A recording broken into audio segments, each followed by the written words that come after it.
Party है। महिपाल जी, हिंदुत्व का आपका एक ज्ञान और सानिध्य सभी हिंदुओं को मिले।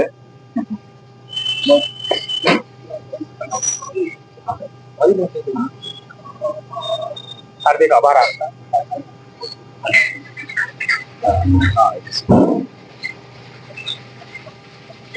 जय श्री राम।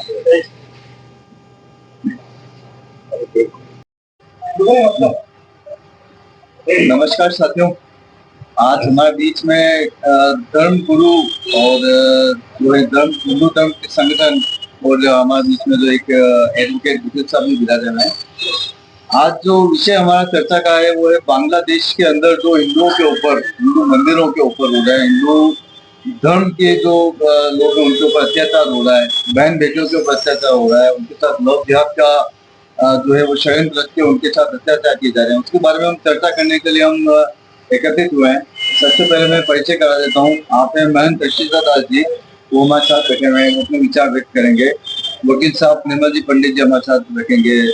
महंत श्री लक्ष्मण गिरी जी हमारे साथ हैं और लक्ष्मणपुरी जी हमारे साथ हैं और RSS से पधारे हुए महिपाल सिंह जी राठौर हमारे बीच में है। तो हम सबसे पहले जो है आपसे विचार रखना चाहेंगे। लक्ष्मणपुरी जी, आप अपना विचार बताएं कि जो बांग्लादेश के अंदर जो हिंदुओं के ऊपर अत्याचार हो रहे हैं, एक धर्म गुरु होने के नाते आप सरकार से क्या मांग रखना चाहते हैं और आप इसे अपने विचार बताएं कि इसको किस ढंग से रोका जाए, इसके ये जो हिंदुओं के खिलाफ षड्यंत्र रचा जा रहा है, इसके बारे में आप जरा अपनी राय बताएं। हमने गलत आदमी को यहाँ बुलाया है, जिसकी बुद्धि ठीक नहीं है, जिसकी बुद्धि इस बारे में ठीक नहीं है।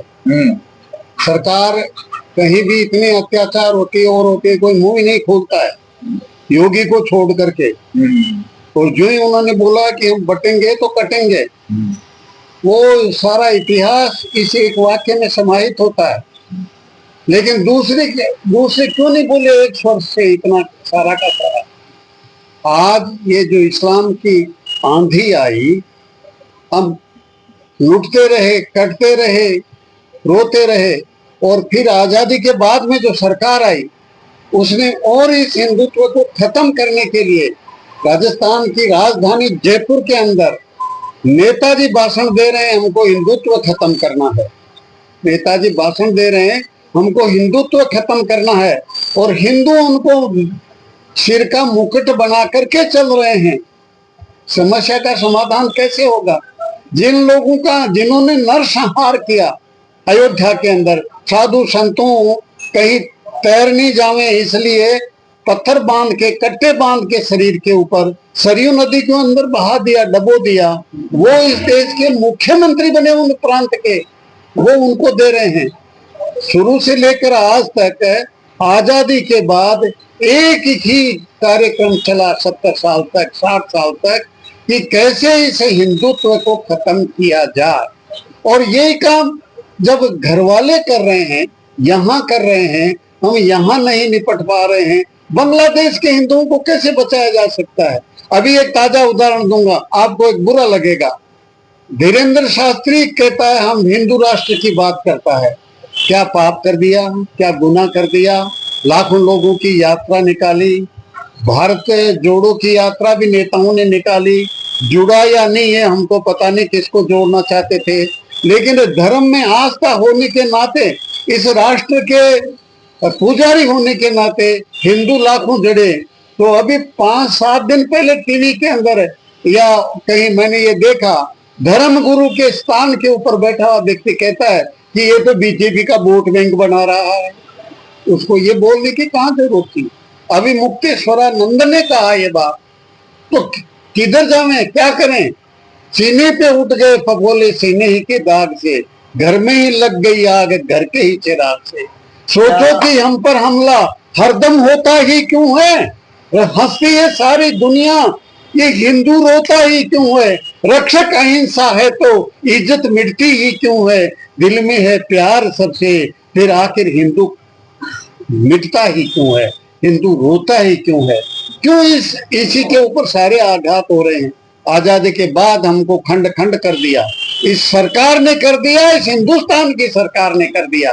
ये भारत देश की सरकार नहीं थी। ये तो अपने सत्ता का आनंद लेने के लिए लोग आए, उनकी कोई क्वालिफिकेशन नहीं है, इतिहास का ज्ञान नहीं है। इस देश के अंदर साथ साथ मंत्री जो है वो इस्लाम धर्म के अनुयायी बनते हैं और शिक्षा मंत्री बनते हैं। वो क्या शिक्षा देंगे हमको? जब अंग्रेजों ने जो है यहाँ के ग्रंथ जलाए, मुसलमानों ने जो है नालंदा के ग्रंथ जला दिए, हमारी संस्कृति को नष्ट भ्रष्ट कर दिया।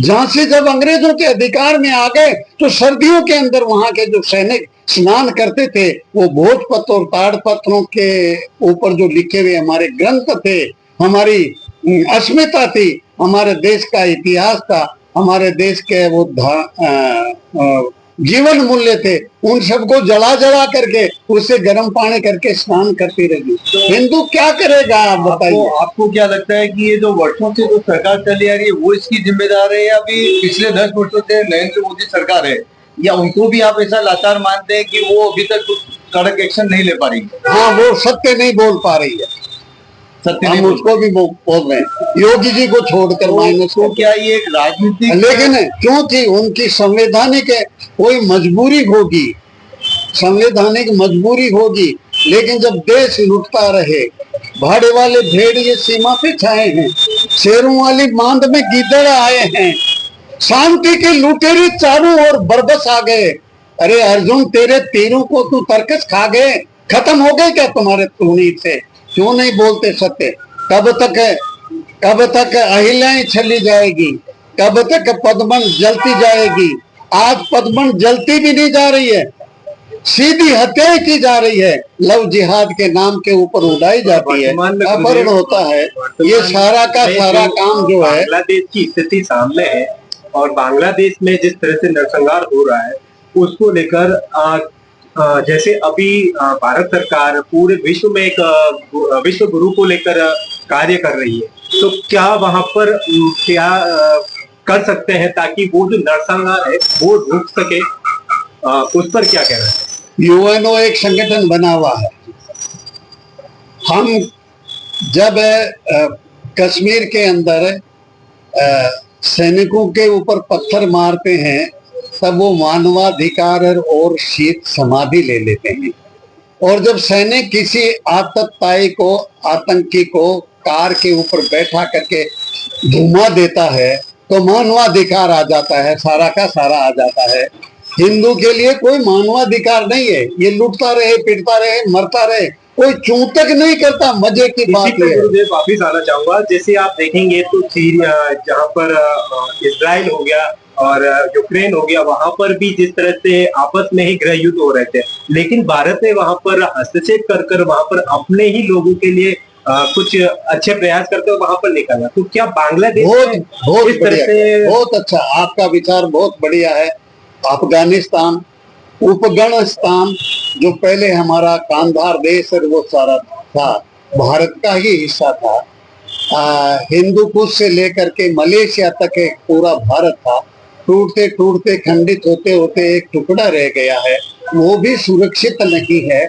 जैसे इन्होंने हवाई जहाज उसे निकाल करके लाए, बचा करके लाए, और यही नहीं, जब किसी मुस्लिम देश के अंदर 9 या 11 लोगों को फांसी दी जा रही थी, मैं तो उसको अवतार मानता हूं नरेंद्र मोदी को, कि उनको उनके प्राण बचा लिए, लोगों को फांसी से बचा लाया, ऐसा कार्य किया। अच्छे कार्य कर रहे हैं, अच्छे कार्य कर रहे हैं, लेकिन ये देश बर्बाद हो रहा है, हिंदुत्व बर्बाद हो रहा है, हिंदू बर्बाद हो रहा है, जो इस देश को पूजता है वो बर्बाद हो रहा है। इसके कुछ ढूंढना चाहिए।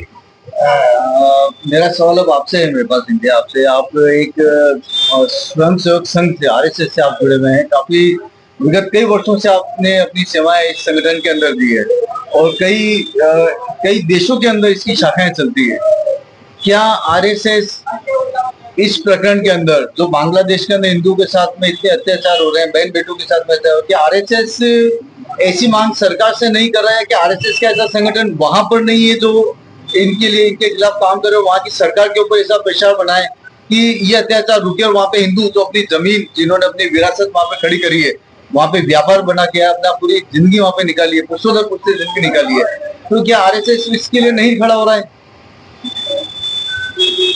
संघ का विचार तो बिल्कुल अनुकूल है ही, और संघ पूरे भारत ही नहीं संपूर्ण विश्व के हिंदुओं की चिंता करता है और उस और कार्य भी करता है।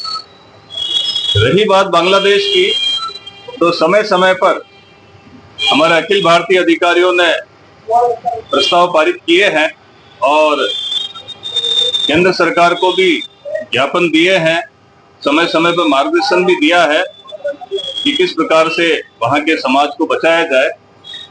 तो उसमें यही है कि अंतर्राष्ट्रीय स्तर पर दबाव बनना चाहिए, और दूसरा ये कि यदि वहां की जो वर्तमान में बांग्लादेश में जो एक प्रकार से वहां का नेतृत्व नपुंसक हो चुका है और आतताइयों से मिल चुका है, और सरकार और आतताई मिलकर जेनोसाइड कर रहे हैं, हिंदुओं का नरसंहार कर रहे हैं, तो ऐसे में मेरा यह मानना है, संगठन के रूप में तो अभी ऐसा कोई प्रस्ताव पारित नहीं हुआ, लेकिन वहां केंद्र सरकार की ओर से अवश्य सैनिक हस्तक्षेप होना चाहिए।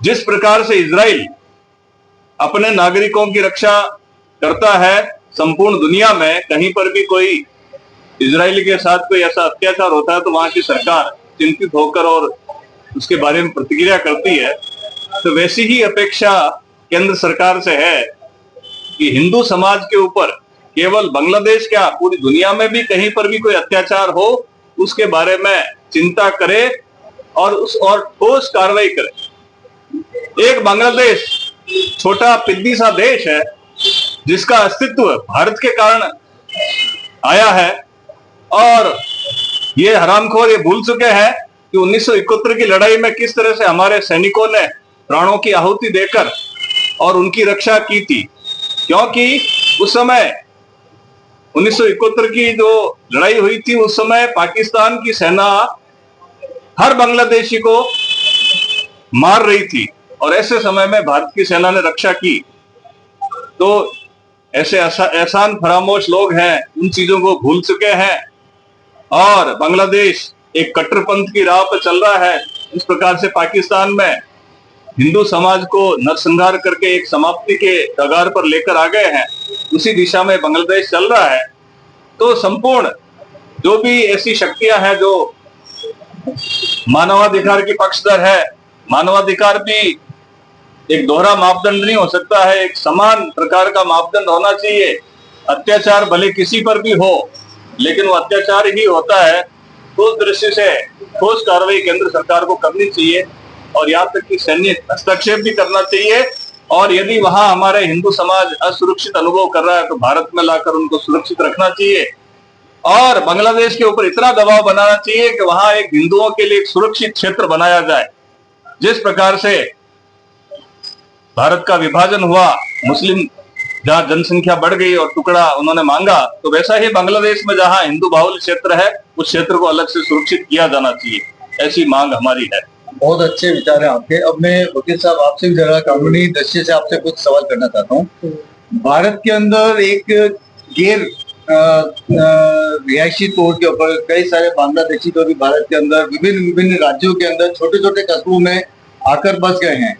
वहां उन्होंने अपनी इतनी ताकत बना ली, इतना वर्चस्व, यहाँ के जो रीजनल मुस्लिम हैं जो आधिकारिक रूप से रह रहे हैं वो उन्होंने उनको गैर आधिकारिक रूप से जो बांग्लादेशी आकर यहाँ पर रह रहे हैं, तो पूरे देश के अंदर अब फैल चुके हैं। पहले बंगाल तक सीमित थे, बट अब पूरे देश के अंदर व्यापक रूप में फैल चुके हैं। तो क्या कानून, हमारा भारत देश का कानून इतना ढीला, इतना लचर क्यों है कि उसके ऊपर अभी तक कोई कठोर कार्रवाई होकर के इसके ऊपर उनको ऐसा जवाब क्यों नहीं दे रहे, ताकि बांग्लादेश की सरकार को भी सोचने पर मजबूर हो जाए कि अगर हम यहाँ पर हिंदुओं के साथ अत्याचार करेंगे तो वहां पर हमारे देश के नागरिकों के साथ भी बुरा बर्ताव होगा।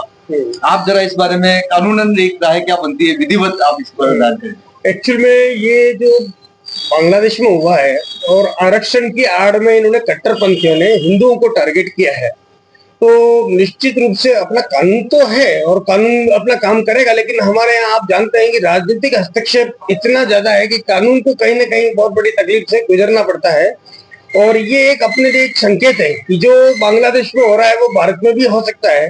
तो कानून रूप से अपने गृह मंत्री और अपने जो प्रधानमंत्री, क्योंकि अपनी सरकार जो बहुत सुरक्षित सरकार है, मोदी सरकार जरूर कहीं ना कहीं कोई बहुत बड़ा निर्णय लेने वाली है, क्योंकि कुछ चीजें ऐसी होती है जो वो एकदम दृष्टि पटल पर नहीं आती है, लेकिन जब इतने बड़ा नरसंहार हो रहा है तो मोदी जी जैसे भावुक लोग, अमित शाह, डोभाल साहब जैसे लोग चुपचाप देख नहीं सकते। लेकिन आप जानते हैं कि सरकार को भी बहुत दौर से गुजरना पड़ता है, एक मतलब विरोध का सामना करना पड़ता है, और जिनके लिए वो लड़ेंगे आप जानते हैं वो लोग भी उनका समर्थन नहीं करेंगे। तो कहीं ना कहीं कानून की जो कमी है और राजनीतिक जो हस्तक्षेप है, मैं आपको बता रहा हूँ कि इसमें कोई बहुत बड़ा चीज होने वाली है, और रातों रात कोई ऐसा अभियान चलेगा। आप जो बता रहे हैं वो एक इंटरनल पॉलिसी जो गवर्नमेंट जो बता रहे हैं, लेकिन तो जनता के सामने जो दिखाई दे रहा है, जनता तो सब किसी को मानेगी। आज पिछले 1 महीने से ये नरसंहार वहां पे चल रहा है। कई हिंदुओं ने जान दे दी, कई बहन बेटियों को जबरन विवाह करा के उनके साथ अत्याचार किया गया, कई उनकी हत्या कर दी गई, निर्मम तरीके से बलात्कार करके उनके साथ दुष्कर्म किए गए हैं। जनता जो हिंदुस्तान की जनता है वो काफी आक्रोश के अंदर भरी हुई है इस चीज को लेकर। तो सरकार को क्या ऐसा कोई तुरंत कार्यवाही नहीं करके एक बार जनता के सामने रखना चाहिए अपना पक्ष कि भाई हम इसको अग्रसर हैं। वो जो कूटनीति के तौर पे जो पीछे वाला काम वो करते रहे, लेकिन एक मैसेज जरूर जाना चाहिए जो अभी तक जनता के सामने सरकार के द्वारा पेश नहीं किया गया। तो इसका कारण ये है कि सरकार ये बात भी जानती है कि अगर मान लो वहां पर अगर कोई दबाव डाला गया तो यहाँ परिणाम उधर मतलब इंडिया में भी क्या हो सकता है, तो यहाँ भी कट्टरपंथी जो है वो कहीं ना कहीं वहां से एक कनेक्शन रखते हैं। तो सरकार के लिए भी एक बहुत बड़ा चैलेंज होता है, और कानून तो काम करेगा, और जो जिस तरह से अवैध रूप से जो लोग रह रहे हैं रोहिंग्या वगैरह, जरूर कोई ना कोई बहुत बड़ा निर्णय होगा और कानून अपना काम करेगा। और इसमें आप जो गैर तरीके से जो रह रहे हैं उन लोगों को मतलब आप ही देखिए कि कोई बड़ा अभियान के अंतर्गत ये हुआ। ये जरूर है कि बहुत देर से हुआ है और अपन बहुत देर, लेकिन आप खुद जानते हैं कि ये बहुत सोची समझी चाल है। वो चाहते हैं कि भारत देश को ऐसी गलती करे, और आप जानते हैं इस्लामिक राष्ट्र है, कहाँ किस चीज की अपने को जरूरत पड़ती है। तो बहुत सी चीजों का सामना यहाँ बैठ करके कहना और वहां बैठ करके करने में बहुत फर्क पड़ता है। फिर भी मेरा जैसे मीडिया वाले, जैसे आज आप लोग बहुत जागरूक है और आप जिस तरह से कर रहे हैं, मैं प्रिंट मीडिया वगैरह से भी एक आग्रह करता हूँ। आज आप लोग इतना चिंतित है, कई बार अपन अखबार पढ़ते हैं, मैं किसी की आलोचना नहीं कर रहा, तो आप फ्रंट पेज पे बांग्लादेश की कोई न्यूज ही नहीं है। तो जिस तरह से आप लोगों ने माहौल बनाया है, क्योंकि जनता की लड़ाई है, जनता को लड़नी पड़ेगी। कल वहां पर हुआ है, यहाँ पे भी हो सकता है। यहाँ पर जनता जिस तरह से आक्रोशित है, तो जनता सरकार की ओर देख रही है कि सरकार वहां पर क्या निर्णय ले, ताकि जो घटना वहां पर घट रही है तो उसको लेकर क्या आपकी कानूनी प्रक्रिया में ऐसे क्या विचार है, या कुछ ऐसा कर सकती है कि वहां पर तत्काल कुछ अभी ऐसी राहत वहां पर दी जाए, ताकि जो घटना है और जिनके साथ में घटना घट रही है उसे रोका जाए। बिल्कुल कानूनन रूप से ऐसे प्रावधान है, जिस तरह से दबाव डाला जा सकता है बांग्लादेश पे, और वो कानून का काम करेंगे भी सही।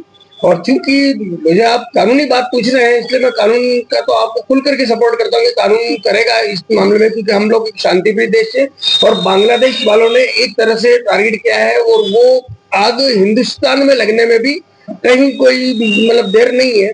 तो ये आप जनता जो है सरकार की ओर देखती है, लेकिन जनता का भी कर्तव्य है। एक और सवाल कि यहाँ पर जिस तरह से रोहिंग्या आज पूरे भारत में फैल चुके हैं, वो उन्होंने अपना यहाँ पर आधार कार्ड सब कुछ बना लिए।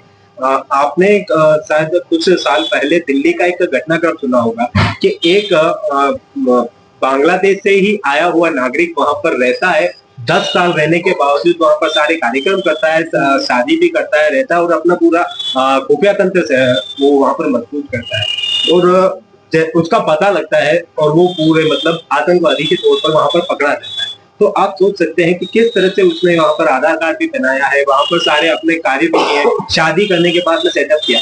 तो क्या अब इसे देखेंगे कि आज पूरे भारत में जो ये घटनाक्रम हो रहा है और जिस तरह से रोहिंग्या फैले हुए, तो उसको कैसे हम रोक सकते हैं और आने वाली इस विपदा से हम राहत पा सकते हैं? इसके लिए सबसे पहले सिर्फ जनता को हर बात में सरकार की ओर देखने की आवश्यकता नहीं है, हम लोगों का भी नैतिक कर्तव्य है। आप दूर मत जाइए, आप उदयपुर में देखिए, उदयपुर में कितने लोग अवैध रूप से रह रहे हैं।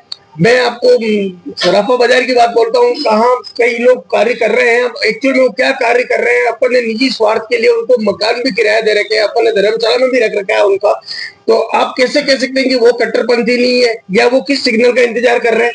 तो मैं जनता से भी गुजारिश करता हूं कि आप सरकार की ओर मत देख करके अपना नैतिक दायित्व समझ करके कुछ पैसों की और अपने निजी स्वार्थ के लिए आप इनको यहाँ बसने से रोक सकते हैं। जैसा जनता जागरूक है, आप देखें तो जनता प्रदर्शन भी कर रही है बांग्लादेश को लेकर, लेकिन सरकार तक तो वो काम है सरकार का, वो कार्य जो करेगी वो सरकार करेगी, जो कार्य सरकार को करना वो जनता नहीं करती। वो भी किसकी तरफ देखती है? सरकार की तरफ, कि बांग्लादेश को लेकर अगर कोई एक्शन ले तो वो सरकार, जनता नहीं ले। उसके बारे में क्या? उसके मामले में आपके सांसद विधायक जो बड़े बड़े नेता लोग गाड़ी में घूम रहे हैं तो उनको भी दिख रहा है, वो भी समाचार देखते हैं और जनता ने उनको चुना है तो उनका ये कर्तव्य बनता है कि जयपुर और दिल्ली में जो बैठी हुई सरकार है उनको आप बता सकते हैं कि भाई ये घटना हो रही है। और जिस तरह से आप देखिए मंदिर पनाह दे रहे हैं वहां के लोगों को और वो उनके ही सज्ञ नहीं है, उन मंदिरों को नुकसान पहुंचा रहे, तो हिंदुस्तान में कितना कुछ हो सकता है। ये बहुत गंभीर मामला है। अब आपसे मैं जरा आपका वक्तव्य जानना चाहूंगा। अभी जो बातें निकल के आ रही है उसके अंदर कहीं ना कहीं ऐसा प्रतीत हो रहा है कि धार्मिक इच्छा जो है वो लोगों के अंदर, हिंदू धर्म के जो लोग हैं उनके अंदर एक धार्मिक जो है प्रेरणा या धार्मिक ज्ञान की काफी कमी नजर आ रही है। और जो विधर्मी होते हैं उनके अंदर जैसे रेगुलर नमाज का पढ़ना, अपने जो मौलाना होते हैं उनको सुनना करना, इससे लेके वो काफी प्रभावित होते हैं। कहीं ना कहीं क्या आप एक बतौर एक जो धर्म गुरु आप हैं, आप उसको अंदर अपने आपके मठ के अंदर काफी सारे अनुयायी आते हैं उनको, क्या ये हमारी एक धार्मिक इच्छा की कमी आपको नहीं लगती है? इस धार्मिक इच्छा जैसे लोगों के अंदर ही जानकारी कम है, उनको ये नहीं पता है कि ये बांग्लादेश का, वो देखते हैं क्या ठीक है ये है तो वो ज्यादा ध्यान नहीं देते हैं, अवेयरनेस की कमी। तो क्या आप जैसे धर्म गुरु हैं, क्या वो अपने अपने मठ के अंदर मंदिरों के अंदर भी क्या तो अपने आते हैं दर्शनार्थी आते हैं उनके बारे में ये जानकारी आप रखते हैं, या आप बतौर धर्म गुरु होने के नाते भी आप सरकार से क्या मांग रखना चाहते हैं, ये भी आप जरा अपने हिस्से में? देखिए ये बात है कि सबसे पहले तो संस्कार की कमी है। घर में सारे संस्कार माता पिता को बच्चों को देना चाहिए। उनको इस चीज का भी ध्यान रहे कि बच्चा कहाँ जा रहा है, कहाँ आ रहा है, किससे दोस्ती कर रहा है और कौन कहाँ का है। ये चीजें उनको घर से ही पहले संस्कार हो। उसके बाद मंदिर में आता है तो ऐसा है कि वो गुरुओं के पास बैठता है तो ज्ञान तो लेता ही है। और जहां तक ये है कि एक तो क्या बांग्लादेश हुआ या अपने पाकिस्तान हुआ, ये सारे क्या थे कि पाकिस्तान बांग्लादेश दोनों का झगड़ा हुआ था, बचाया किसने? हिंदुस्तान नहीं तो बचाया। आज अपनी ही बिल्ली अपने को म्याऊं म्याऊं कर रही है तो गलत बात है। उसके बाद जहां हिंदू कम है वहां सारे मंदिर, वो उनको तो मार के भगा दिया, मंदिर सारे खाली पड़े हुए हैं। और ये सारी चीजें क्या है कि अपने घर से ही संस्कार होंगे, वो आगे से ध्यान रखेंगे और मंदिरों में भी जाना आना लगा रहे, संस्कारों का भी ध्यान रखे, माता पिता को उनको ध्यान देना जरूरी है।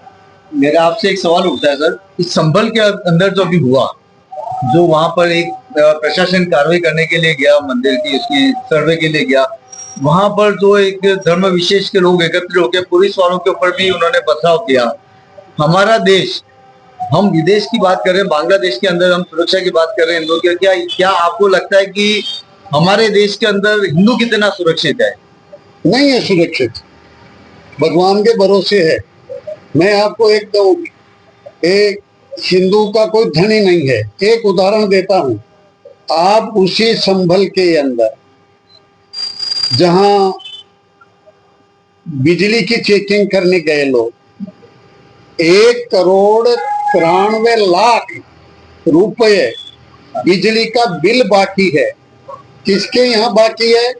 जो जिले की समिति बनी हुई है बिजली बचाओ, उसका वो MP जो है अध्यक्ष है, उसके यहाँ 1,43,93,00,000 का बिल बाकी है।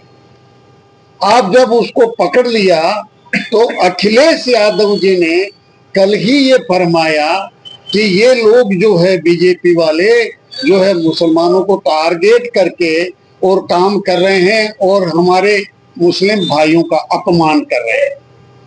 क्या पैसा वसूलना, बिजली का बकाया जो बिल है उसको वसूलना, क्या ये इस्लाम या मुसलमानों के खिलाफ हो गया क्या? तो ये नेता लोग इतना प्रोटेक्शन दे रहे हैं क्योंकि उनको हालत उनकी यही है, उनको न देश से मतलब है न और किसी से मतलब है। जो ही उनको मौका पड़ा उन्होंने अपने घर बढ़े हैं, अपना स्टेटस बढ़ाया है ताकि कब्जा किया जा सके।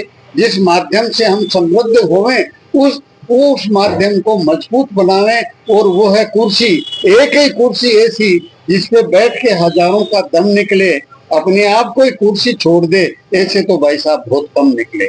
मैं एक उदाहरण देता हूं आपको कि वो लादेन ओबामा कहाँ छुपा हुआ था? पाकिस्तान में था ना, पाकिस्तान में था।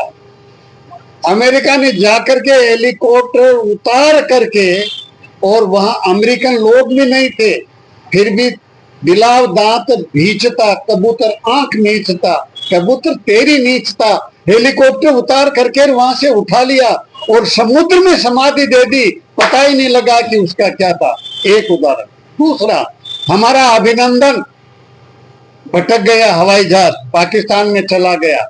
मोदी ने कहा उसके मित्र या चहेते या उसके उन लोगों को कि हम सुबह जो है अटैक कर रहे हैं, तो अमेरिका ने, दूसरों ने पाकिस्तान को कहा कि या तो युद्ध के लिए तैयार हो जा, लेकिन वो अटैक करने वाले हैं।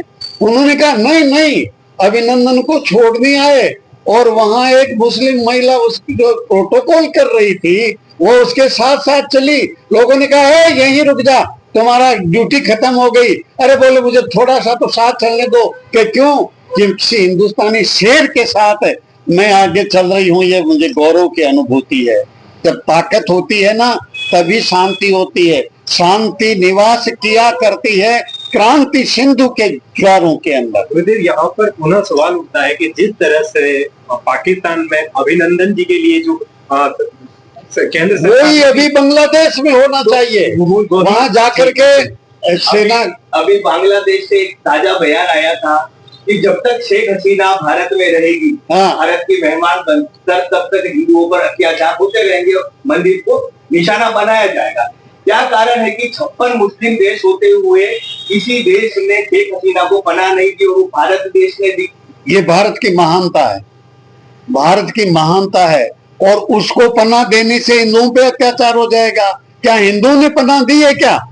बांग्लादेश के लोगों को तो इस देश की सरकार पे आक्रमण कर देना चाहिए, अगर ये बात सत्य होती तो। जनता भी यही जानना चाह रही है कि जो सरकार उस हम समय तो शरणागत देते हैं, तो अभी इतना गजनवी को 17 बार हरा दिया, 16 बार हरा दिया, और उसने कहा बोल तेरे साथ क्या सलूक किया जाए, मार दिया जाए या छोड़ दिया जाए? उसने कहा एक राजा के साथ में दूसरा राजा जो व्यवहार करना चाहिए वो मुझे कर दिया जाए, माफी चाहता हूँ। कल प्रयागराज से एक हरिगिरी जो आपके संरक्षक के अखाड़ा के, उनका एक ताजा कल बयान आया था कि भाई बांग्लादेश में जो अत्याचार हो रहे हैं उस पर भारत सरकार कुछ भी नहीं कर रही। यहाँ तक कि उन्होंने सरकार को निकम्मा ठहरा दिया।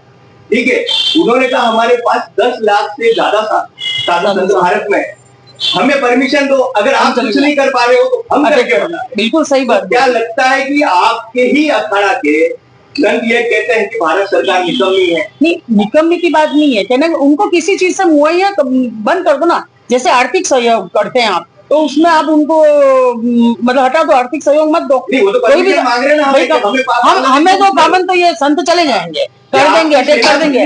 आपकी सरकार कुछ नहीं कर सकती, सब वो भी करते हैं, नहीं संत भी करते हैं, सरकार भी कर रही है, ऐसी कोई बात नहीं। लेकिन सरकार सोच समझ के करेगी कि करना चाहिए नहीं करना, वो आगे पीछे सोचेगी ना। एकदम अटैक करने से तो अगर सरकार, हम एक सेकंड के लिए मान लेते हैं कि सरकार कहीं न कहीं किसी रूप में आके एक कदम पीछे हटी भी और कोई कार्रवाई नहीं कर रही, तो क्या जो भी हिंदू संगठन है, हिंदू धर्म गुरु है, हमारी हिंदू पद्धति के अंदर 2 शिक्षा मानी जाती है, शस्त्र और शास्त्र।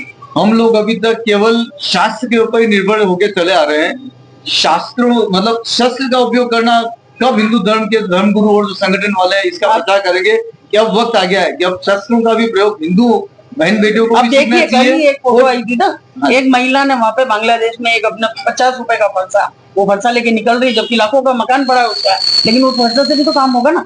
तो ये चीज कुछ ना कुछ आपको शस्त्र तो उठाना ही पड़ेगा, बिना शस्त्र के काम नहीं। अभी सेफ नहीं है हिंदुस्तान, खुद अभी अंदर आंतरिक रूप से सेफ नहीं है। इतने सारे बांग्लादेशी अवैध रूप से रह रहे हैं, रोहिंग्या है, मतलब यहाँ के जो खुद जो हैं निवासी हैं मुस्लिम धर्म के, वो कहीं ना कहीं जैसे अभी यूपी के अंदर उदाहरण देखा, ऐसा अनेकों जगह अपने हिंदुओं में एकता नहीं है सबसे पहले तो। हाँ, और इसके लिए धर्मगुरु और संगठन क्या कर रहे हैं इसके बारे में, लेकिन वो हमारा कितना मानेंगे? नहीं मानेंगे। अपने हिंदू ही अपना मतलब काटने की कोशिश करता है। तो क्या और हिंदू हिंदू ऐसे बढ़ते ही जाएंगे, कटते जाएंगे, बढ़ते जाएंगे, कटते जब जाएंगे। जब एक धर्मगुरु और हिंदू संगठन जो कि इसके लिए प्रमुखता माने जाते हैं कि भाई यही हिंदू धर्म को आगे लेके जाएंगे, वर्षों से ऐसा होता है कि धर्मगुरु की बात को सुनकर ही कई अधिकतर अगर ऐसे फैसले नहीं लिए जाते तो क्या संभल में है ही नहीं कर देते? मंदिर का क्या, मंदिर सारे सुने पड़े उन हिंदुओं को मार के काट के नहीं, तो ऐसा क्या कारण रहा है? समस्त संत समाज और धर्म गुरुओं से जनता ये जानना चाहती है कि आप देखेंगे तो अन्य धर्मों में धर्म की रक्षा, जो उनके धर्म की रक्षा, उनके धर्म का ज्ञान देने के लिए संस्थाएं बनी हुई है, लेकिन ऐसा क्या कारण नहीं, है? हमारे भी गुरुकुल बने हुए, अपने भी गुरुकुल बने हुए, लेकिन बट ये बच्चे जाते नहीं है। नहीं, तो क्या कारण है? कारण क्या रहा? पेरेंट्स मोटिवेट नहीं करते, पेरेंट्स भेजना नहीं चाहते। अगर शुरू से उनको घर में ही आप गीता का ज्ञान दो ना, घर में ही आप गायत्री पाठ कराओ, हनुमान चालीसा कराओ, घर में आपको ज्ञान ही नहीं देते हो। इसमें अपने हिंदुओं में सबसे भारी महाराज कमी जी है। का वैचारिक मतलब महाराज जी का करूंगा मैं मतलब इस मंच के माध्यम से कहना शोभा में नहीं आता, लेकिन फिर भी कुछ धार्मिक संगठन और कुछ संगठन अपना खाली अखबार में हमारी अच्छी न्यूज आ जाए, हमारा अच्छा वो हो जाए कि हमने शोभा यात्रा निकाली, इतने लोग थे, इस तरह से कर रहे हैं, वो अपने भटक रहे हैं। जबकि उनका उद्देश्य होना चाहिए धर्मो रक्षति रक्षिता, उस चीज पे होना चाहिए। वो लोग एसी में बैठे हैं धर्मगुरु। आज अपन कहते हैं कि राम मंदिर मोदी जी बनाएंगे, भाई मोदी जी क्यों बनाएंगे? आप इतने महाराज लोग हो और इतनी आप बड़ी पदवी पे बैठे हुए हो, तो आप लोगों का भी कर्तव्य है कि आप हिंदू मर रहे हैं तो आप सड़कों पर आइए और एक माहौल बनाइए। जैसे कि हमने अभी बनाया, ऐसा लगता है कि आगामी 10 साल के अंदर या 5 साल के अंदर इसी स्पीड के अंदर ये धार्मिक घटनाएं घटती रही, हाँ तो कम तो क्या एक दिन ये भारत पाकिस्तान या बांग्लादेश का रूप लेगा? गुरुजी, आपके पोते सब नमाज पढ़ते नजर आएंगे। बिल्कुल होगा, सही बात है। इसका कोई उपाय नहीं है? आप लोगों के धर्म की दृष्टि से, बतौर धर्म की दृष्टि से क्या बात है? हम तो मठ बनाते हैं, दुनिया से पैसा लेते हैं और बस मेहनत बने बैठे रहते हैं। अब हमने तो देखिए इस साल की बात, और जो हमारे लोग हैं, हिंदू लोग हैं, वो जगदीश मंदिर में जाकर के क्या कहते हैं? जो ध्यावे फल पावे, दुख विनसे मन का। हमको कोई ऑब्जेक्शन नहीं, लेकिन वो जाके कहता सुख संपत्ति घर आवे, कष्ट मिटे तन का। अरे आलू के पट्टे बोलना, सुख संपत्ति सब पावे, कष्ट मिटे सबका। जब सर्वे भवन्तु सुखिनः सर्वे सन्तु निरामया सर्वे भद्राणि पश्यन्तु मां कश्चित् दुख भाग भवेत्, ये बोलने में क्या खर्चा होता है क्या? इतना स्वार्थी क्यों हो गया सारा का सारा, और अब संस्कार विहीन हो गया। आपकी बात सही है, आपकी बात सही है सर। एक जानकारी लेना चाहता हूं। अभी हम उदयपुर शहर के अंदर हैं। शहर के एक पुराने शहर के नाम से जाना जाता है इस एरिया के अंदर बैठे हुए। जगदीश मंदिर बिल्कुल पास में। उदयपुर में महाकाल मंदिर हो गया, जगदीश मंदिर हो गया, आस्थल मंदिर हो गया, कालका माता मंदिर हो गया, ऐसे कई ऐसे प्रसिद्ध है। जहाँ अम्बा माता मंदिर हो गया, जहाँ पर लोगों का समूह है ना, ऐसे कम से कम 10-12 मंदिर ऐसे प्रमुख हैं जिसके अंदर लोगों का समूह अपार भीड़ के रूप में जाता है। वहां पर एक भी ऐसी एक्टिविटी मेरे जीवन काल के अंदर मैंने नहीं देखी जिसके अंदर हिंदुओं को जगाने का काम के रूप में की जाए। मैं कहता हूं कि कोई एक धर्म गुरु आप शिक्षा से आकर बैठकर धर्म की अलग जगह है, ज्ञान बांटे, अपने शास्त्रों का ज्ञान बांटे, तो वहां पर एक की जगह 2 रुकेंगे, 5 रुकेंगे। लेकिन क्या है साहब कि धर्म गुरु की भी इच्छा प्रबल शक्ति नहीं है कि वो केवल 5 जनों के लिए वहां पर रुककर धर्म का ज्ञान बांटे। तो क्या हम यहाँ पे अपने आप को कमजोर बनाने की कोशिश नहीं करते हैं स्वतः? पहले तो मैं आपको बता दूं सर कि इस्लामिक राष्ट्र कभी नहीं बनेगा सर। मैं आपको एक बार बता दूं, जब तक आरएसएस जैसे धर्म जागरण जैसे संगठन हैं और बहुत से लोग अंदर कार्य कर रहे हैं और जनता जाग गई है सर, मैं आपको सच कह रहा हूं, सब संगठन बेनकाब होंगे। जो लोग अपने निजी स्वार्थ के लिए काम कर रहे हैं बेनकाब होंगे और वापिस से भगवान हमारे साथ में है। बांग्लादेश का तो खाली एक अपने को जगाने का था कि अब जाग जाओ। हो सकता है कि भगवान ने जो क्या अच्छा किया है उस बांग्लादेश की लहर से हम लोग सतर्क हो जाए, सावधान हो जाए। मेरा एक सवाल है, कहीं न कहीं सरकार की जो कार्य प्रणाली है या अपनी जो प्रणाली है उसमें हिंदुओं को सरकार खुद कमजोर कर रही है। उसका मैं सबसे बड़ा उदाहरण देता हूँ, करियालाल जो हत्याकांड हुआ था उसमें एक एक करके जमानतें होती जा रही है, क्योंकि कानूनी प्रक्रिया में क्या सजा नहीं है उसमें। बिल्कुल इतना समय क्यों लगा? ये कहीं न कहीं सरकार की नाकामी सामने है। मैंने कहा सर राजनीतिक हस्तक्षेप और वोट बैंक। इसमें मैं बताना चाह रहा हूँ, जैसे कन्हैयालाल जी दिल्ली की हत्या हुई उस समय राजस्थान में मुस्लिम परस्त सरकार थी जो मुसलमानों का पक्ष लेती थी और जो कानून में ऐसी पेचीदगियां रख दी गई उसकी खामी का लाभ उठाकर ये आतंकवादी जमानत पर रिहा हो रहे हैं। और जबकि अभी वर्तमान में अभी आप सरकार के ऊपर आरोप लगा रहे हैं, अशोक गहलोत का ही बयान था उन्होंने कहा था कि ये केस अगर मेरे हाथ में होता तो मैं कब का फैसला कर चुका होता, उन्होंने केंद्र सरकार ने अपने हाथ में ले लिया। उससे क्या कहेंगे आप? गहलोत सरकार तो कैसे मुस्लिम परस्त थे, एक तरह से वो अंतिम मुगल वारिस थे। मेरे हाथ में होता तो मैं कभी की कार्रवाई कर चुका होगा। वो तो हाथी के दांत दिखाने के कुछ और है, करने के कुछ और है। आज उनके हाथ में पावर नहीं है तो बातें आ रही है, जबकि वही कुर्सी में बैठे थे जब जगह जगह राजस्थान में दंगे होते थे तो मार भी हिंदू ही खाता था और मुकदमे भी हिंदुओं पे ही दर्ज हुए हैं, और करोड़ों अरबों रुपया उन्होंने मुसलमानों के लिए दिए हैं। ये किसी से छिपा हुआ नहीं है, इसलिए गहलोत साहब तो इस बारे में बोलने का हक नहीं रखते। वही आ रही है, केंद्र सरकार के हाथ में मुकदमा है, ये चलो जमानत क्यों होती जा रही है? ऐसी बात नहीं है, राज्य सरकार की भी बहुत बड़ी भूमिका होती है। कहने को तो दिल्ली में जो दंगे हुए थे वहां भी दंगाई छूटते जा रहे हैं, क्योंकि इसमें महत्वपूर्ण भूमिका राज्य सरकार की भी होती है।